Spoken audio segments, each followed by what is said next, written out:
पर क्या लिया है? असास। असास यानी यहाँ पर असास कौन सा है हमारा? चूने का पानी, कैल्शियम हाइड्रो ऑक्साइड है। तो अब हम इसमें क्या डालेंगे? ये China rose water, China rose water को इसमें हम डालेंगे। तो आप ध्यान से देखो,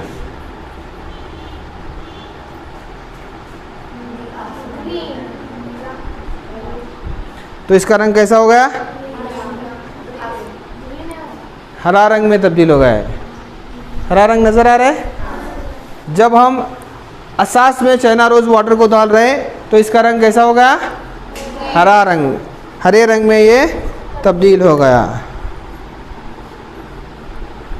देख सकते हैं आप।